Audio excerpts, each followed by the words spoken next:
DJ King on the beat. Association Stop Maladie. Association Stop Maladie.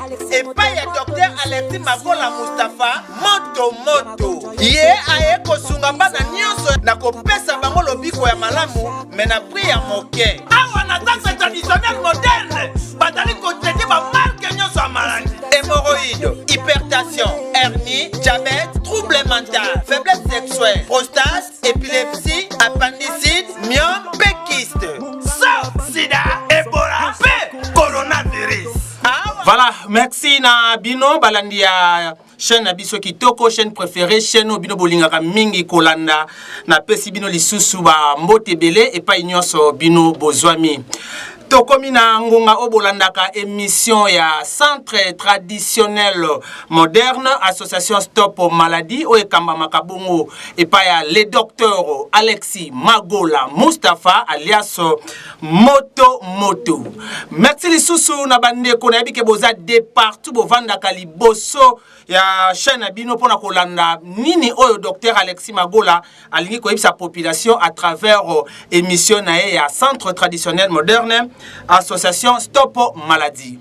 Alors lelo soki to ya liboso ya ba chaîne na bino eza pona ko rappeler bino lisusu que pona santé na bino pona traitement na bino pona kozala nzoto kolongono nzoto makasi ezali na place moko o ba pesa ka guérison ya malonga na association Stop Maladie pa docteur Alexis Magola.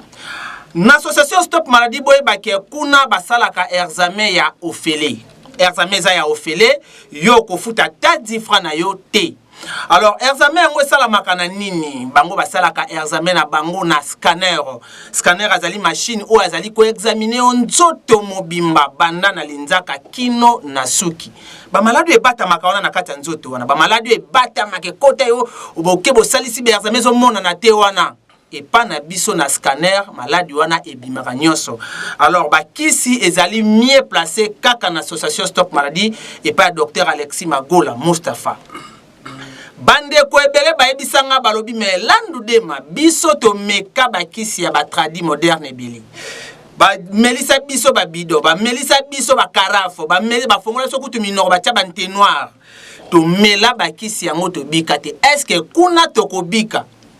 Alors ngana zongi sakabino na sima na lobi soki oza na posa ko bika ko tuna mituna ebelete zala lokola mwana mwasi ona na film ya Jésus Christ o bandai ko tanga makile ko bima ebele akende ki pe bikenda kende simba te akoka pe kolemba ba prophète ba tiake ba maboko ba shalasta pe ba te bele ba lobela ki ke okoko pe yaka pa na biso ko bika abika kite mais tango amona ki Jésus Christ azoleka lokola zala ki na foi motema na ezaki bisoki na kena simbika kelamba papa oyo na obika yope mama papa ndeko zolanda ngai sikoyo tala adresse kitoko ngo yope yaka na foi na yo lobake ndenge nazokende na association Stop Maladie awa na nzela ya docteur Alexis Magola nzamba kosala na kobika.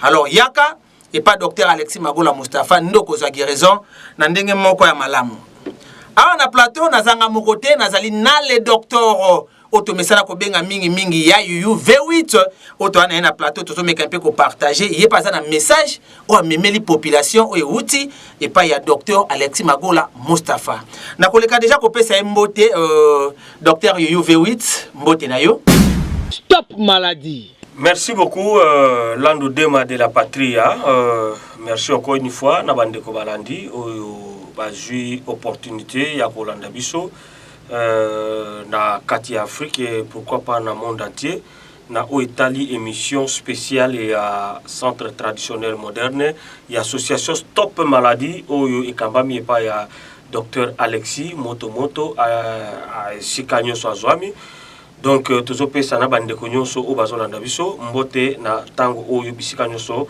bazokolanda biso.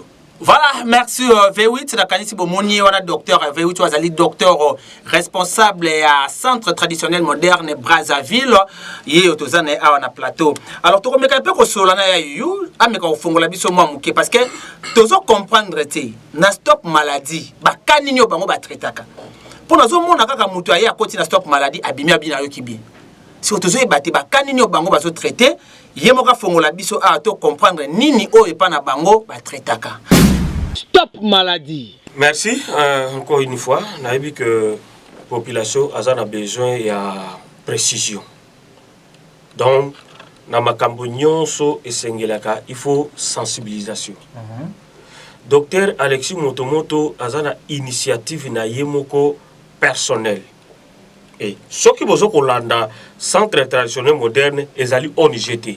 Ils ont une association ASBEL. Mission primordiale na yezali pour ramener Moutounyoso, riche comme pauvre, indigent, malheureux, veuve, orphelin, pour se retrouver na oyezali comme état de santé na ye. Voilà objectif majeur.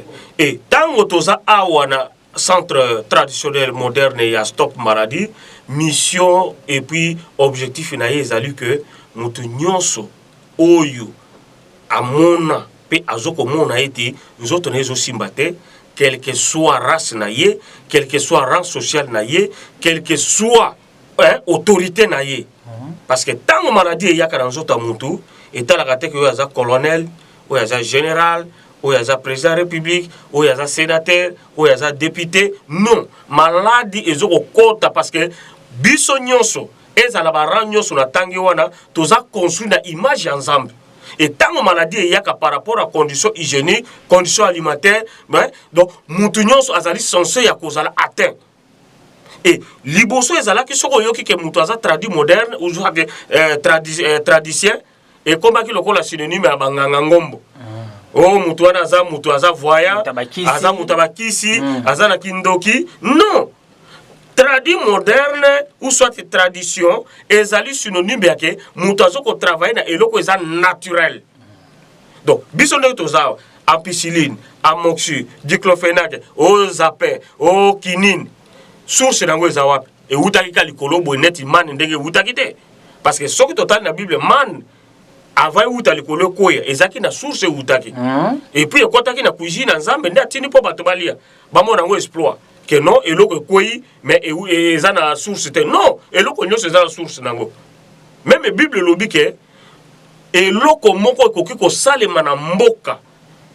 Ou bien lianzi, ou bien sete, ou bien eloko esalema, ça que nzambe azo lokura. C'est-à-dire nyonso esalema ka nzambe azo lokura nango. Tout comme ndenge toza boye, nzoto ndenge eza boye. Fièvre yo za nango. Ava yo la melaka ibikap. Yo po se pelisa maman nandako il faut que nous lukaso ki Lyon. Yo po za la penza que non maman yo ka ke le penza il faut que nous luka ba Davigra. Davigra wana o bino bozoko kumisa le Davigra et uti wapi. Na ba plante naturelle. Oui, bokoko kaka. Voilà. Donc dans le temps bato ba négliger ki bokoko mais pour le moment Alexis Motomoto aye ko zongisa bato na conscience soki lelo OMS Organisation mondiale de la santé a valorisé que oui, il y a médecine traditionnelle existe. Il y en a qui négligé. Alors, tu y pour ramener bateau, na kolandi sa suivi à OMS, à sali ba étude na ye, lelo a pesi journée internationale. Il y a tradit. Il y a ba plante naturelle, il y a tradition. Mais yon de ko zana nous na ignorance zo bosa na nini ozo zela nini yaka tozo traiter nyos sida yeba partenaire wa pesa ki yo yango Ebola banyama o esi epola le cas délai so ba yibiso ko kolia moto kolia te COVID-19 ba yibiso la ta kashine yo zo tambola ka ndengo wana omoni ke ozali en dehors ndoki ezanani papa na yo moko maman na yo moko. Alors docteur, question moko elinga siko na lobi neti balobaka babike mutu neti mutazawa na ba maladie ya mulili ba bwa kila kina noko na bango ba bwa kila kina tata mwasi na bango vraiment na kokata yo ba place wana pona yebi déjà source ya question na yo et pas Alexis Motomoto azali mfumuté azali nganga kisité mais azoko soigner malade par rapport ya état actuel. Malade mususu bato bazo kufa rango lelo abandi ko concevoir rango depuis âge ya 10 ans. Qui a commis na 70 ans ou soit ndenge babenga ke 70 ans. Mais awana Brazzaville bazo benga 70 ans. C'est-à-dire muto na 70 ans. Calculer de 10 à 70 ans. 60 ans, il y a conservation, ozo conserver, ozo boko la loko la léopard, ozo boko la loko la serpent nandako, ozo boko la loko la volaille nandako. Un jour à cause a besoin na yo. Diable ozo luka diable, bolingi ki akita na ba corne, bolingi ki akita na mukila, pour yeba que diable yeux. Or le vrai diable c'est la maladie que vous conservez. Mosala nezanini. Nzamba kila ki oke okokufa peut-être na 80 ans. Yo komi na 50 ans okufi. Mbébé ya moke nzamba prometaki ke no akokufa peut-être na 10 ans. Na 1 an akufi.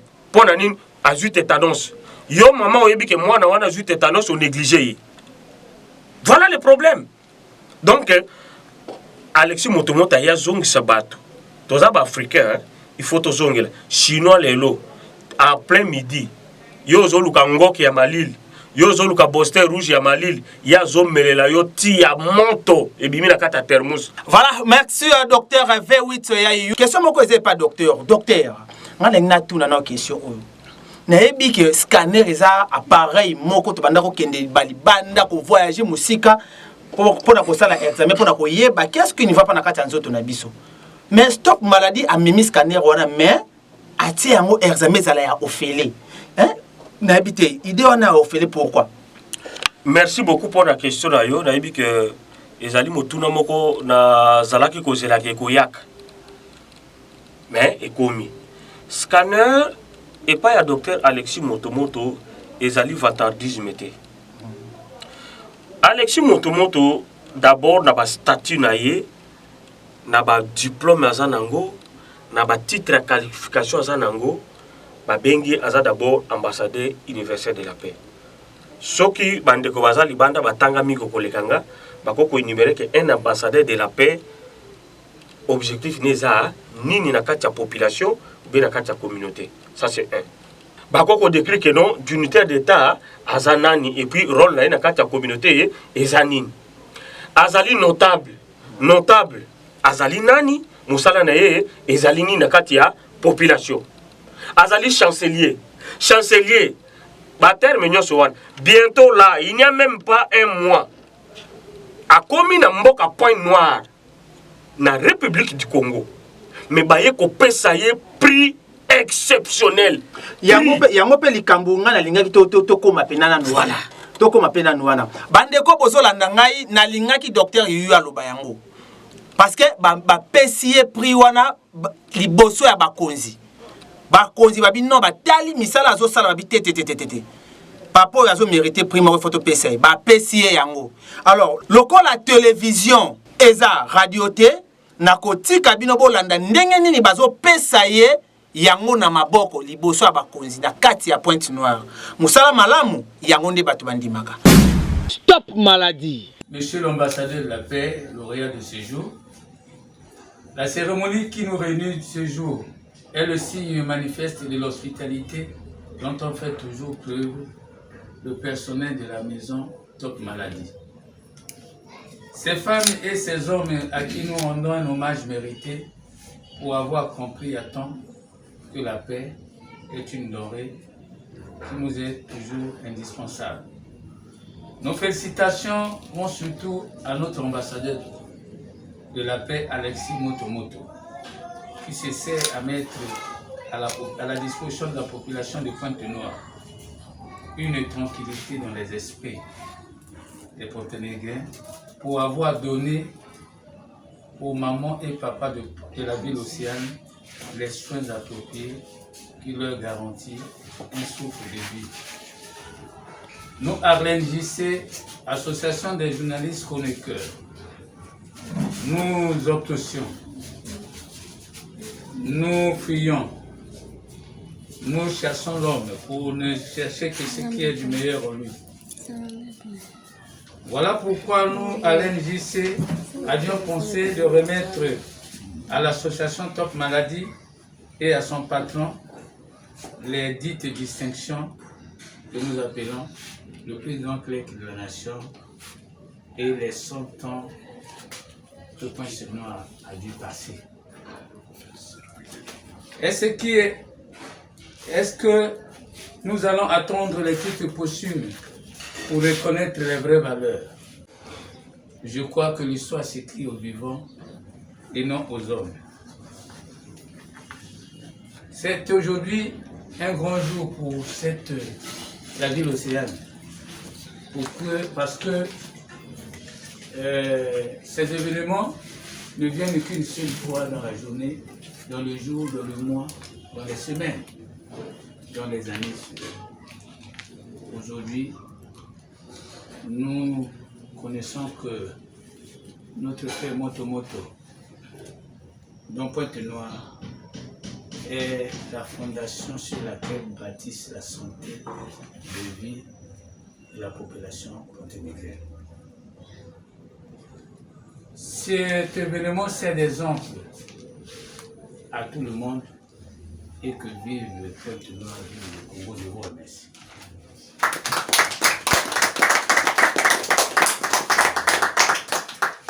Nous passons à la remise des prix. Nous avons ici, c'est écrit « Homme de paix, de la réconciliation et de la reconstruction ». À l'intérieur, il y a un petit son, ce n'est pas bien visible. Ce sont les 100 tonnes de Pointe-Noire. Ce monsieur a dû apporter à Pointe-Noire une pierre. Cette pierre, c'est sauver les malades. Peut-être que certains, grâce à ce monsieur, qui sont encore en vie. Parce que nous avons la tranquillité de l'esprit qui tire à la solidité quand vous êtes en bonne santé. Si vous n'avez pas la santé, vous n'avez pas aussi la tranquillité de l'esprit. Donc ce monsieur, nous avons dit qu'il bâtisse, c'est une fondation qui bâtisse. C'est là où ça vous donne la tranquillité de l'esprit. Association Top Maladie de Pointe-Noire. Magoula Alexis Moustapha, que Dieu accompagne toute votre famille pour vos efforts à la reconstruction d'une société où règne la justice et la paix dans le respect des composantes humaines et spirituelles. Que Dieu réponde sur votre personnel et sur tout le personnel de l'association Stop Maladie et de la population de Pointe-Noire l'abondance de ses bénédictions. Son temps, expression de notre plus profonde appréciation et félicitations de tout notre cœur pour cette réussite méritée. Patriote mérite, bravo pour votre savoir-faire.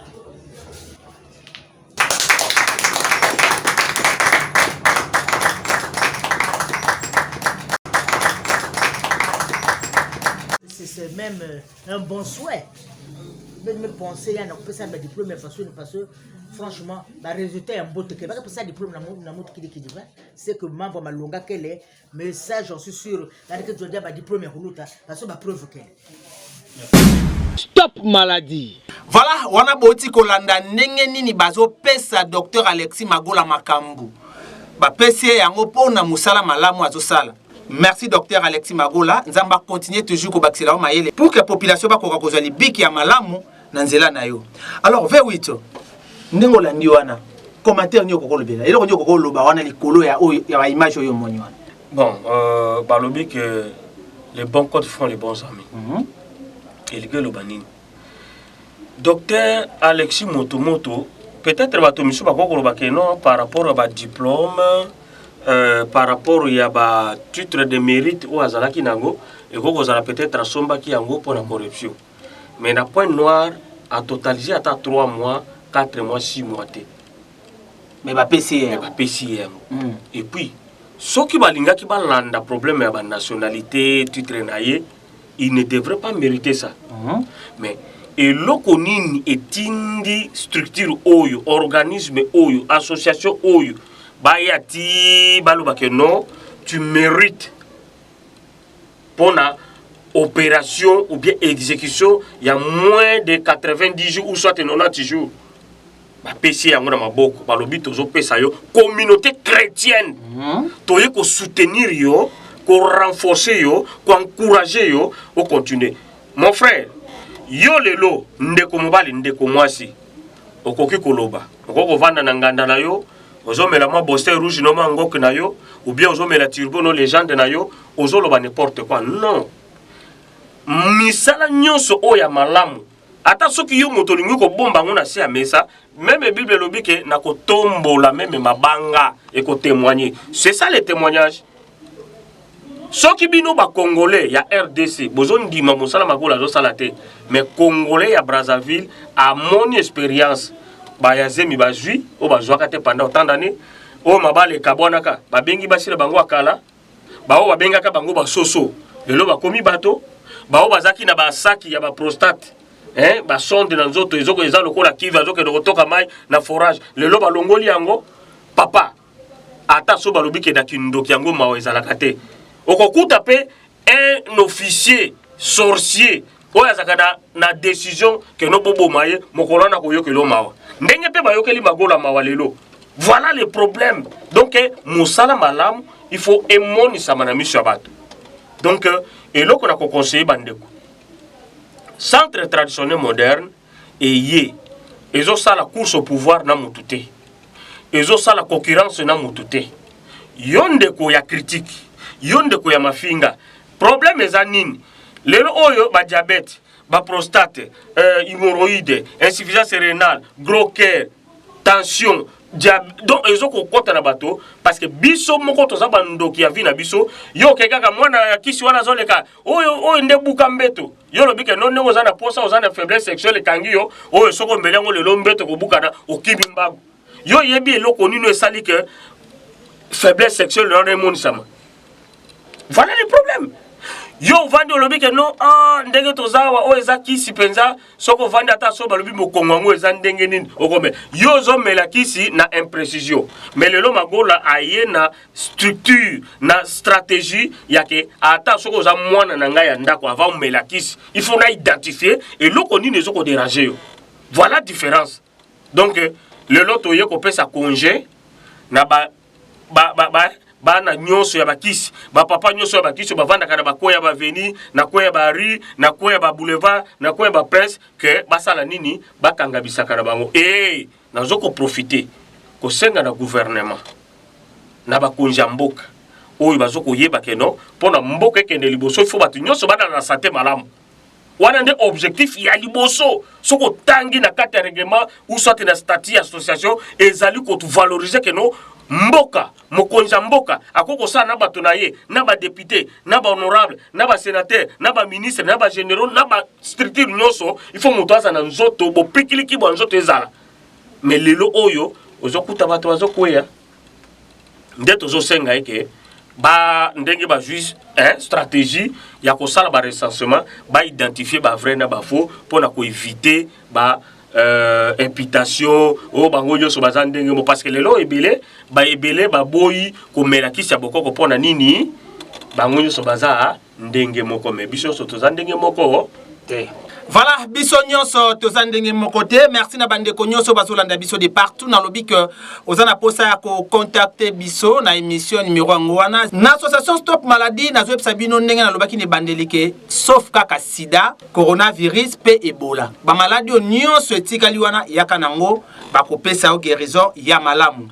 Alors nazo tika bino bolanda quelques témoignages ya bandeko ba yaki na centre traditionnel moderne et pas ya docteur Alexis Magola Mustafa zwaki traitement na ndenge ya solo parce que pas na biso na Stop Maladie ba maladie ba témoigner bango moko ba yoka kutu posa nde ba témoigner pourquoi bazoka posa wana parce que ba ka o bango ba souffrir na ngo wana isa pena bato belé baza na ngona banda ko me ba yeba te place nini ba ko kozwela ngo guérison ya malamu. Alors yo so landa ngai sikoyo yoka do ba témoignage ba ndeko ba yaki pa na biso ndenge nini ba yaki ba zwi traitement ba biki après to kozonga te ba ndenge ya ko clôturer émission na biso. Témoignage. Stop Maladie. Témoignage. Ndeko mbote. Mbote na okotongola mwa mongongo moke po to yokana malamu. Kombo no nani awa na Brazzaville ovandi wapi? Afa kombo ngo mozima Barthélemy. Na kombo. Tomonio awa na association Stop Maladie. Nini yo ememi yo penza awa na Stop Maladie? Bon, loka meminga mingi aza pa makolo. Pasa makolo, naza ko susu na makolo. Naza vraiment koza ko nyoka nga mingi. Makolo wana nyoko yo pendant combien d'années? Plusieurs années. depuis 88. Donc tout le bac ma passe à ma collègue bandit depuis 88. 88. Ok. Naza kozwa traitement, eza kosila, naza kozwa traitement. Eza kosila, eza kozonga, eza kosila, eza kozonga. Bon, depuis au combien na stop maladie. Nini oyo monaki et puis ba kisi yo ozui. Changement eza nini okoko yebisa pe bandeko. Bon, na ndenge na komaki awaki jeudi, mercredi. Parce que 5 jours na traitement na sali pendant 5 jours na sali et là qu'on a déjà simba makasi te ko te zaki le quoi makole pola ki eza comme ça mai vraiment donc ça le quoi la type ponta tant mo ko na ka ponta te pola ki OK donc là qui a son de na bilamba pona na tia na se awa que mai izo na ba carotte. OK. Nous sommes dans le traitement qui nous lelo après 4 jours 2 jours après mayango esilaki Et Kaoki au lobby que passe yo au mena 34 ans depuis 88. Mais tant que a on stop maladie ba pesi yo qui d'abord il y a 5 jours. Au bandi ko salela na 2 jours mayo bandaki ko polisa bilamba karo bien makechi et katani. Après, on a le cours qui se situe mais ils ont depuis 34 ans malade. Ils ont qui s'est béni. Na kat nango pour na mai et bandi nanga tant na fondo le 19. OK. Le 19 parce que les nazaki na pota kaka ya pied gauche. Non ko ya nanga ko koma na kat ta ko fandi na manzela za molai to sai 3 jours. Na 3 jours le goma kule kufanda kuvimba et bandi ko bimisa mai siko wampulu mikemike na mo kosa vraiment kasi parce que yango na ko les cas qui fallait donc tolo bake awa oko bana pe ko tambola na yo zoki bana opembango bon donc continuité ezali mais o ezaki na important mai wana kauki kata loko na ngonde makasi ezaki na mai wana ekata parce que dans ulala na place moko ezaki bien na mbetu diraba ya bloka bana leki ekobeba donc naza kola na ba place moko siko nini okoko yebisa pe bandeko mususu parce que bandeko pe misusu baza na même situation ba umeli ba moni pasi nini okoko yebisa bango pe bon pona ngana ko yebisa bango te vraiment que soki baza ko mona nga passo na moni bango pe soki baza ko nga baya kana stop maladie vraiment esika ngo isepesa vraiment kasi to pesio merci mingi Stop maladie. Et voilà, merci. On a boti kolanda, on a ba témoignage ya bandeko ba yaki na stop maladie ndenge ni baso ki guérison na nzela ba kisi ya docteur Alexis Magola Mustafa. Alors to bengi yo pe mutozo landa biso sikoyo yeba que association stop maladie ezawa pona ko pesa yo guérison na ndenge moko ya siki. Alors ya yu to comme na biso na suka adresse ya Brazzaville pe adresse ya Pointe-Noire. Merci. Adresse à Brazzaville et Yebani Nango, comme d'habitude, tous amis dans rue Bakukuya, numéro 80. Dans 3e arrondissement, il y a Poto, sur avenue Mariengwabi. Donc, ce que Komiwana, Okukuta immeuble Moko Kitoko, Ezali Pembe Malamu, donc Okukuta Makambo Nyonso, Ezali Kimia. Donc, ce que vous avez présent esprit, okondimate ke awa esika bazali ko soigner bato na porton esika tozwami na Ringali Furu numéro 22 derrière banque Monogram juste na quartier Tchétché référence ezali arrêt Sokaf sur avenue de l'indépendance de esika tozali Sokyo Kobi okokuta centre traditionnel moderne et association stop maladie esika ezwami. Voilà, donc, Bandeko, Bayebake, au plus tard, les 5 vers les 10, Tokozana Dolizi. Toyoki Kolela Bandeko Dolizi, donc Tolingi Peto que de secourir Bango parce que les Anabaka, au moins, Bamisou Bazana, moyen de déplacement, mais il faut Tokoma, Tosungape Bango. Donc, d'ici le 10 maximum, Tozana Kata Dolizi, Bandeko Dolizi, se préparer, Alexis Motomoto, bientôt, Makolo Kata Dolizi. Voilà, qui commence bien, fini bien. To comme vraiment na souka ya émission na biso ya Mokona lelo. Merci na bande konyoso balanda ki biso, merci na ba famille nyonso, merci vraiment la confiance. Bozo pesa association Stop Maladie. Na micro ezalaki ndeko na bino, landu de moi de la patrie, pe na zakina moko ya ba docteur ya centre traditionnel moderne na kombo ya V8 ya yuyu. Tokutani mokolo mosusu na même chaîne, na même fréquence, surtout na même émission. Bye bye. DJ K on the beat. Association Stop Maladie. Association Stop Maladie. Et pas ya docteur Alexis Magola Mustafa. Moto. Ye aye kosunga bana nyonso na kopesa bango lobiko ya malamu. Mena pri ya moke. Awa na danse traditionnelle moderne. Badali koteje ba marque nyonso ya maladie. Hémorroïdes, hypertension, hernie, diabète, troubles mentaux, faiblesse sexuelle, prostate, épilepsie, appendicite, myome, péquiste, sida, Ebola, coronavirus.